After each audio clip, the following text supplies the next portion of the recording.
welcome to your Thursday One show, live on BBC One and iPlayer with Roman Kent. And Alex Jones. It's an award-winning sofa tonight, as between them, our guests have a Brit, a BAFTA and a Rose d'Or. Yeah, Brit winner Lily Allen is teaming up with BAFTA-winning actor Steve Pemberton. They are starring in a dark comedy called The Pillow Man. Now, it's been called one of the best plays, hasn't it, in the last 25 years? No, people are absolutely loving it. Yeah. And joining them is Joyner, star of EastEnders and Ackley Bridge, and she's a Rose d'Or winner. It's a little bit like a European BAFTA. I thought it was an actual door to begin with. It's not, it's an award. Tonight, she tells us about her new thriller. There you are, you admitted that on the television. And talking of winners, it's the FA Cup final this Saturday, and football lover Richie Anderson is at Wembley to find out how Radio 1 is enlisting the help of some military bands to kick off the match. Plus, in this week's One Big Thank You, we surprise Lynn McNichol, who's raised an incredible £6 million for her cancer charity. She gets serenaded by none other than Alfie Boe. So well-deserved. Lynn is a legend. Lots to look forward to, and if you've got a question for our guest, then please do get in touch. There's the addresses and all the usual ways. But first, many young people are in the middle of exam season right now and about to make those all-important career choices. Well, if that sounds like you, there's a pioneering school in Wales hoping to attract the next generation of vets. It's been nearly 2 years since Wales's first veterinary school opened its doors. With an urgent need for more vets, particularly in Wales, the school is attracting students who hope to fill the gap. I think when they were setting the degree up, one of their focuses was trying to get people into Welsh farm practice in particular. Since being here, I've absolutely loved getting involved with the large animals and learning more about farming and the role that we play as vets in the wider picture. Getting young people to consider a career in agriculture has been at the forefront of the school's ethos. We have a chronic shortage of vets, particularly in this part of Wales. Number of reasons for it. First of all, that particularly in rural parts of country, it's harder to recruit vets into practices. Let's be honest, a rural vet is sometimes a challenging job. The course is split between Aberystwyth University and the Royal Veterinary College in Hertfordshire, with students spending their first 2 years in Wales. Even though there's only 25 of us, we get to have a go at everything, and it's just such a good level of contact and the community feeling because it's quite a small university. What we're going to be looking at is assessing these sheep. Catherine Durham from Caerphilly is in her second year. I love for sheep and cattle especially. Did a bit of farming, which is what really helped me get into vet school in the first place. Just fell in love, especially with lamb in time. It was very educational and very much drew it down to, I want to be a vet and this is what I want to do. Whilst the second years are learning about farm animals, the first years are getting hands-on with domestic pets. Okay, so this morning we're going to be doing your dog DOPS, so your direct observation of procedural skills with dogs. Learning in small groups means tutors get to know their students really well. And it's the university's rural location and on-site farms that also attracted Jed Evans from Pembrokeshire. I wasn't too sure about going to a big city, you know, completely different to what I'm used to. There's a lot of opportunity for the farm animals, which is what the side I'm interested in. So we can go out to the farms, to the equine centre, we can get hands-on experience. As part of their veterinary training, students have the option to learn Welsh. Oh, my fantastic. Oh, God. This whole idea that they're learning Welsh, not only so they can communicate with clients and communicate with farmers, for example, but also that they understand that by speaking a different language, then they're better communicators and they understand people better. Mochen, that's a good word. I like the word mochen. I want to potentially come back to Wales as a large animal vet, and if the farmers speak Welsh or are more comfortable in Welsh, at least if I can make the effort and have that Welsh interaction with them, that's half the battle, because if you can have that good relationship with them, it makes your job so much easier. In 3 years' time, the first batch of students will graduate, and it's hoped that some will choose to stay and practice in Wales. I've fallen in love with ABBA so much. Like, I want to come back and practice in Wales once we finish the degree, so they've definitely done something right. Yeah. We're the first vets to qualify from the first Welsh vet school. Yeah, definitely proud. Well, that's pretty amazing. It is! Yeah, and I mean, they're having to learn Welsh as well. See, I love that. My dafad fi'n dost. My sheep is ill. That'll be one. No, but it'll be one of the phrases that they will get to know. Yeah, maybe. I don't have a sheep in real life, No, obviously. and they wouldn't be ill either, because you'd take good care. Time now to say hello to tonight's guests. Please welcome Lily Allen, Steve Pemberton and Joe Joyner. What a lovely crowd. Very nice. Joe, we're going to talk about your thriller in a moment. It's very good. It's thrilling. But first of all, let's get on to your play then, Pillowman. And we said at the beginning, they say it's the best play in 25 years. Now then, what can you tell us? No pressure. Well, it had its premiere 20 years ago at the National Theatre, and it's by Martin McDonagh, who's just had great success as a filmmaker, did The Banshees of Inisherin, as well as many brilliant plays. And it's set in a totalitarian regime in an unspecified European country. Lily plays this writer of these quite twisted, dark fairy stories. And myself and Paul Kay are two policemen investigating whether there's a linkage between her stories and some gruesome murders that have been happening. So it's a dark comedy. I mean, it looks so fantastic. And Lily, you had your West End debut in 222, Ghost Story. I mean, how did you feel getting back on stage? Because, I mean, you were nominated for an Olivier Award for that one. I mean, no pressure, right? Yeah, I was. That was very unexpected. I mean, there weren't that many other plays on that year because of COVID. But, oh, no, say that. It's amazing. Yeah. Thank you. Thank you so much. Did it make it harder getting back on stage, or were you, like, ready for the next thing? I think I was. I think I am ready for it. I did a TV show last year, which is a different experience, but I really love the theatre. I love the sort of camaraderie that we have, and it really is like I know it's cliche, but it is like a family. It's a company of people, and we all are there for each other and support each other. It's in everyone's interest that we're all okay and doing well, and that's going to make the best show, and I really like that. I mean, your role in this, Katurian, is quite a tough role. The play, as Steve said, quite dark. There's not a lot of light in it. When you go home, how do you manage to switch off? Or do you go fully dark for the whole run? I'm very method. my whole house is like a... Poor husband. No, I mean, I get home quite late. I mean, I guess I just kind of go to sleep. I'm knackered at the end of the day. So I get... You're just able to switch it off like that? Because you were saying your dad wasn't, was he? Whenever he used to say that when he used to play nasty characters, because he's a massive softie in real life, right? He couldn't do it. He'd go home and be like, Shirley, I can't do it. I can't go to sleep. I'm not very nice. But no, I mean, it's a skill in itself. And Steve, of course, there's so much great dialogue in this. Have you just been carrying a script around with you? Is that true? Yeah, well, you have to learn the script. Yeah, of course. Obviously, with TV, you're focusing on like 5 or 6 pages a day, so you can just use a little part of your brain to memorise that. For a play, you've got a 2 to 2.5 hours worth of dialogue, especially for Lily, because she's never off the stage. I have to say, she's got a lot more to remember. But yeah, it's been a real challenge. But we did our first run through just now before we came here of the whole play, and that was really exciting. And we got through it, didn't we? Without any. We did. Without stopping. We so sort of remembered all our words. Yeah. That's good. That's very good. Joe, what are your techniques for line learning? Well, you know, I was just thinking then when you said that, actually, that's a pleasure to do 7 or 8 scenes a day. And we were doing about 17, and your dad will have been, on EastEnders sometimes. So actually, throughout the week, sometimes you could be learning 30, 40 pages of dialogue a night as you go. So I used to do mine on tape.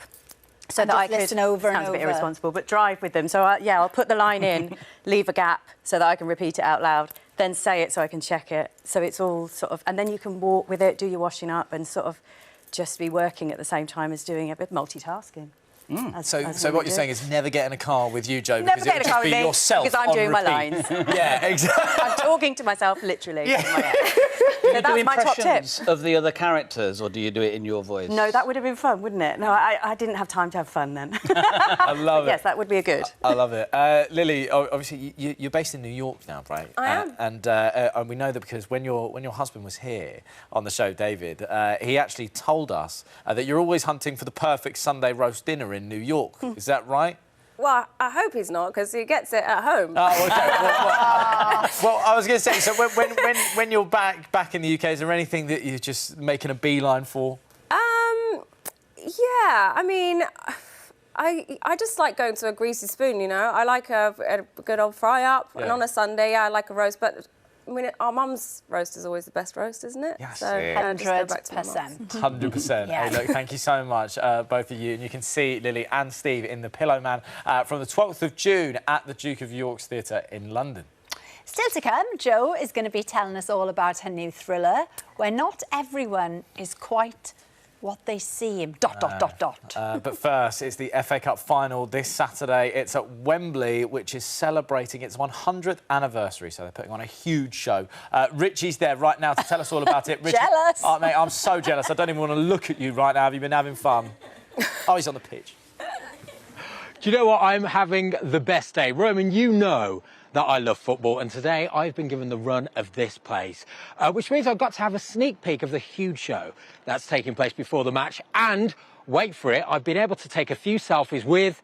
There it is. On Saturday, this is going to be lifted by either Manchester United or Manchester City. But before anybody lifts anything, there's this huge show before the match. So there's a military band, there are choirs, there are huge banners, and for the first time ever, BBC Radio 1 are taking control of the music. And Radio 1 DJ Jeremiah Asiyama has got a stage right next to the pitch. Rumour has it, better view than the Royal Box. What have you got planned? Honestly, DJ in front of 90,000 people, just going to bring those real big party vibes. And I've also had the pleasure to choose a soundtrack for the FA Cup, including the trophy lifting song.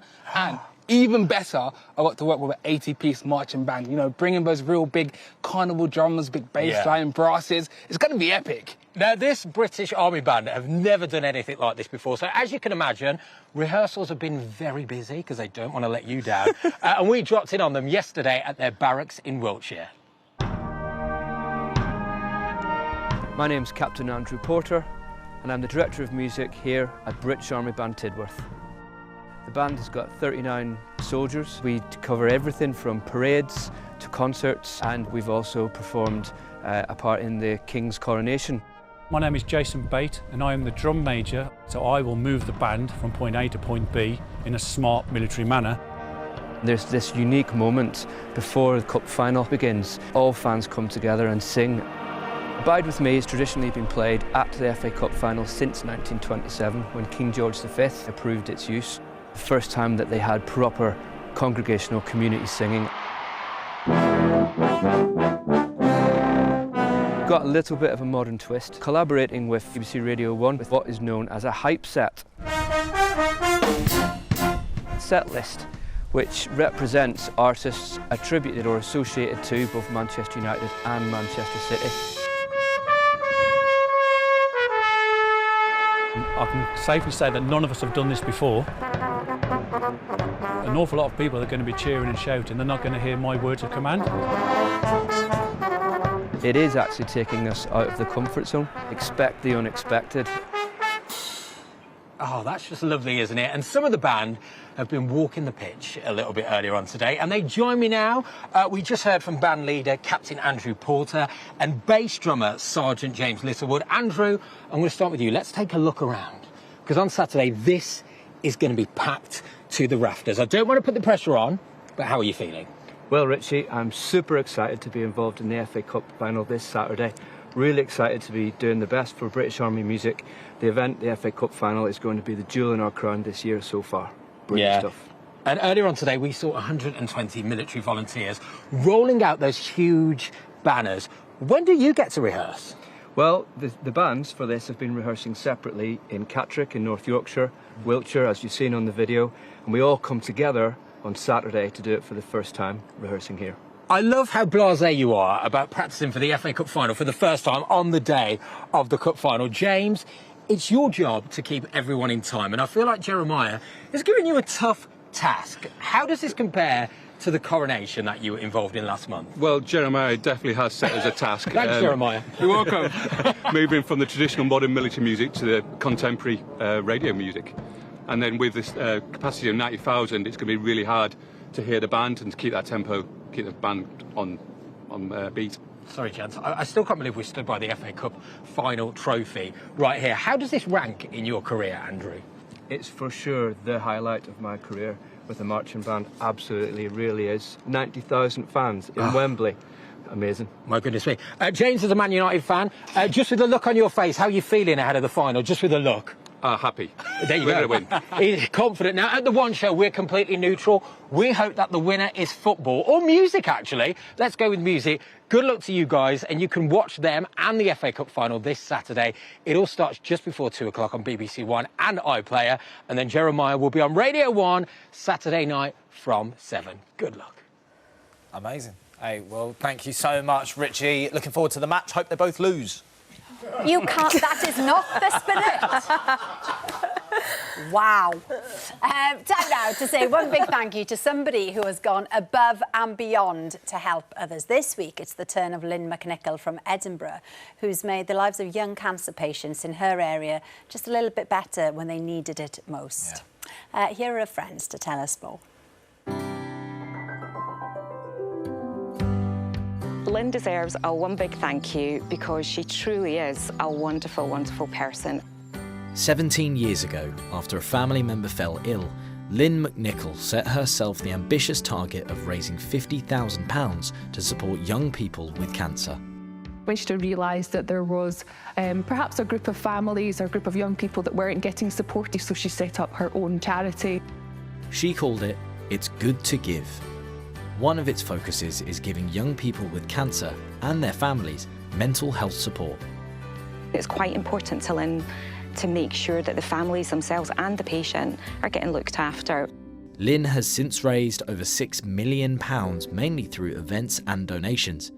Some of the money funds help for families spending a lot of time in hospital, from emotional support to providing handy packs for parents.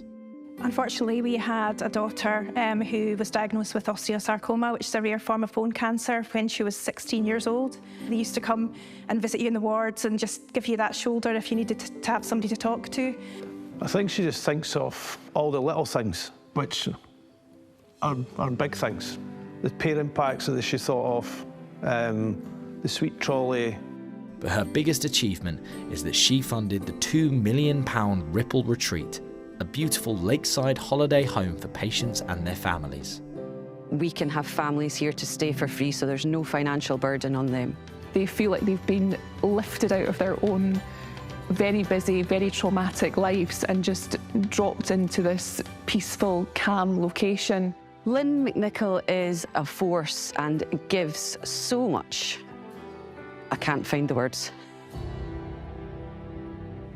I don't think any of us can. She's incredible. And Lynn is quite the fan of a certain well-known singer, so we sent him to Scotland to give her a musical treat she'll never forget.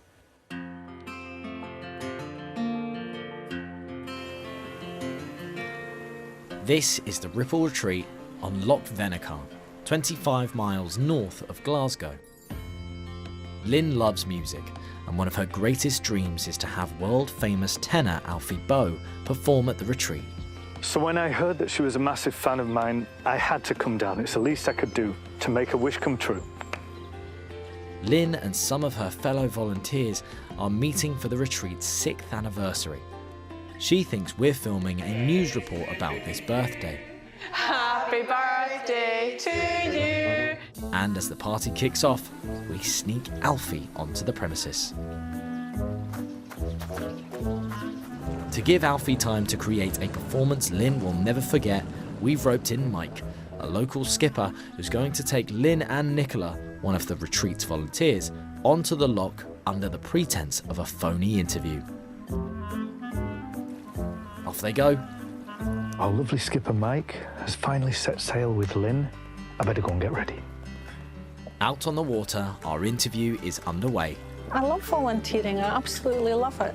I see the benefits to the families. Meanwhile, Alfie is getting ready to serenade her. Here we go.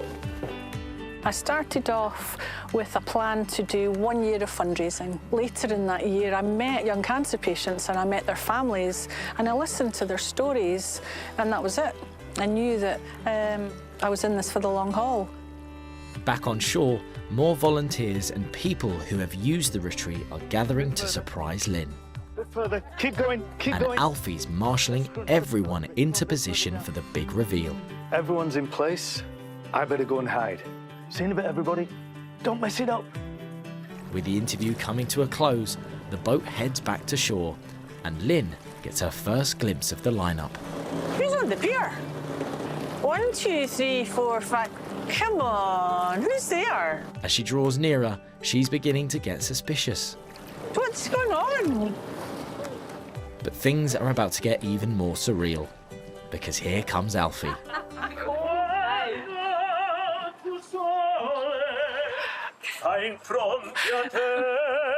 No, no, no. No!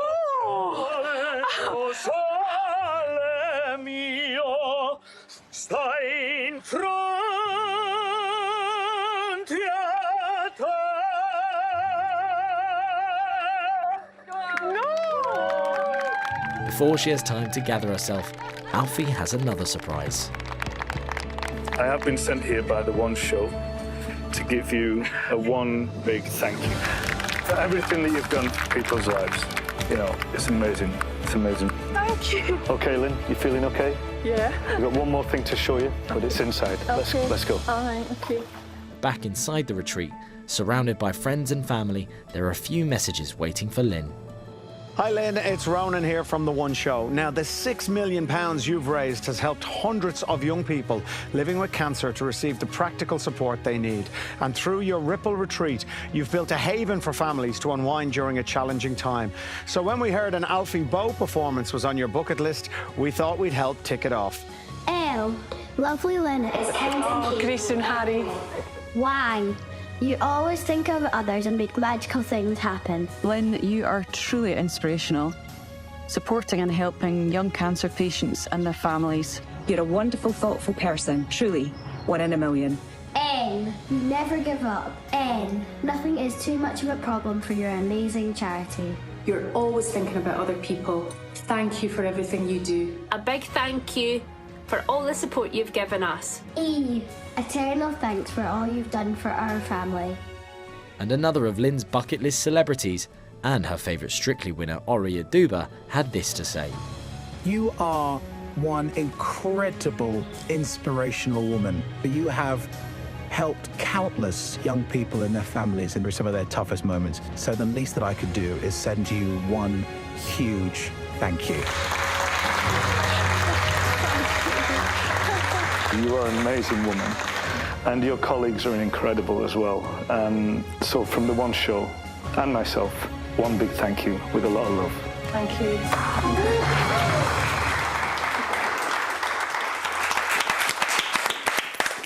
Oh, so incredible, right?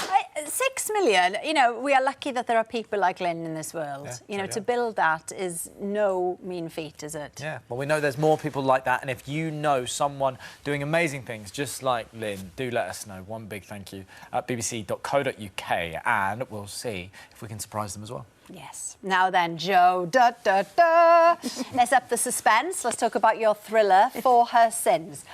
I was watching it earlier, right, in the makeup room. Me and Joe, who does my makeup, different Joe. And then it was a very intense scene, and then you came round the corner in person. Over your shoulder. I had a massive fright. I just wanted to know where the ladies were. But it was brilliant. We were completely hooked. What can you tell us? Well, I can tell you that I won't be doing that in everybody's sitting room. Yeah, no, I play Laura, who on the surface looks like quite a capable lawyer, great career, great family, 2 lovely kids, great husband, and but underneath she's kind of paddling fast, really. She's on maternity leave when we meet her, and she's about to go back to work. And that was one of the things I really liked about her, actually, because I know a lot of people like this, men and women, who are really comfortable at work. That's their really sort of, you know, safe space. I know how it all works. This is how I do things. I'm really efficient. And then get home and it's chaos and it all falls apart. That's me. Yeah. You know, and I kind of, sometimes I'm on set and I think, oh, why can't it work this smoothly at home? Just, you know, and Laura's a bit like that, really. And during this chaotic time, she makes friends with another school mum who sort of just appears in her life and seems to, I mean, I don't know why she doesn't hate her, actually, because she's beautiful, she's brilliant, and she is managing to be a mum really well. But she does have a great sense of humour, and she feels like she can really connect with her, and they get along very well, and they kind of form quite a complex relationship, like some female relationships can be. Oh, what can I say? It's a thriller. Oh, I can't wait to see how it all plays out. But, you know, Rachel Shenton is your co-star. Yeah. And you said that you loved playing against her because you haven't often been in a situation where it's two females in the lead roles. Yeah, I've been really lucky through the years. I've worked with some fabulous men, you know, Jake Wood, Mark Benton, Chris Ellison, some really lovely men. And I work really well in a duo like that, and I really enjoy it. But after a while, suddenly when this script arrived, I went, oh, it would be me and another woman. Oh, great, I'll play. Just because it's lovely, like I say, to explore those moments, right? You know, when women can sort of be so double-edged sometimes, and you kind of laugh and then go, oh, was she? Oh gosh, was that a dig? Yeah. I don't know if she's. Oh, maybe she's not my friend. You know, and every time we could find something like that, we could play with it, and you know, that kind of that love that you have with another woman that's complex, isn't it? So it was really lovely to explore all that. Yeah. Oh, what's gonna happen? Anyway, let's have a look at a clip. Making friends when you're an adult is impossible. So, if someone comes into your life, makes you feel a bit free, where are you going to take it? You've got an amazing life here, Laura. I'd hate to see you throw it all away for a moment of madness. What have I done? Our family means so little to you. You can trust me. I feel like I'm going slightly mad. Like everything's suddenly falling apart. Nothing bad happens when you tell the truth. She told me to say I was never there. Oh. I mean, it's one of those shows, it's just going to have everyone screaming at the TV. Yeah. Do you know what I mean? How did you miss the signs? What about this? Do you know what I mean? Yeah. I mean, how does she really miss the signs? Why does she let her into her house? And in fact, actually, is she the baddie? That's what you'll find as you start to watch it, is that I do think your loyalties will move around and change. Do you think you're a good judge of character, though? Like, in person? Like, do you reckon you're good? Do you think when you were reading it, you were like, oh, I would have known? I don't know. Well, yeah, maybe. I think I am, because part of our job is to understand people and why they do things, isn't it? So I'm definitely very forgiving and open-minded, like, you know, so maybe I would have kind of let her in a bit further. Oh, I don't know. But if someone says you can trust me, surely you can't trust them. Well, that's it. Did she say that? First rule. Is that how I can lie? Yeah, I missed it. I mississed it then, yeah, you're right. It's very basic. If they say very basic. That's it. As long as they say, I won't hurt you. Yeah, exactly. Okay. Your mum is played by Anne Mitchell. Yes. Weirdly, she played your mum as well. I know. How is her character different in this then? You know, what's the mum character? Oh, she's much more like? together in this, for sure. Yeah, she runs the legal firm in this, my mum. And I texted Anne as soon as I heard that she was playing her, and I said, we must really look like each other if this is going to keep happening. And funny enough, my dad doesn't have a sister, but I do think the first time I worked with Anne, I remember thinking, yeah, if my dad did have a sister, I think she probably would look like you. So I kind of get it. And it was really lovely on this because, as I referred to earlier, we work so intensely on a soap. There's not a lot of time for hanging around afterwards. You just get home, get your head down. And so although I worked with Anne for a long time on that, I really got to know her on this job because we were all working away in Malta, and although it was still, you know, intense, we had the evenings, and she's got such a wonderful career, so many fabulous stories and people that she's met, that it was a real pleasure actually to work with her again and really get to know her on this. I mean, you also love your comedy as well. I mean, would you ever consider some dark comedy? I mean, I know obviously Steve's brilliant Inside Number 9. You a fan of that? Yeah, I'd give my right arm for that. I mean, that's what I run my Rose door for, was for comedy. And like I say, I've just done 3 thrillers on the trot, so yeah, no, that would be good. Please, thank you, Steve. We have another series. It's a done deal. As long as she's weird. Oh. Female friendship. Female there friendship. you go. Man in the middle. Amazing. Guys, thank you so much. Joe, thank you so much. For Her Sin starts on Monday at 9 o'clock on Channel 5 and continues every night until Thursday. And you can watch the whole back catalogue of Inside Number 9 on iPlayer now. That's all we've got time for tonight. Thank you to all of our guests. You've been lovely. We'll be back tomorrow with the stars of the new animated Spider-Man movie. See you later. Bye-bye.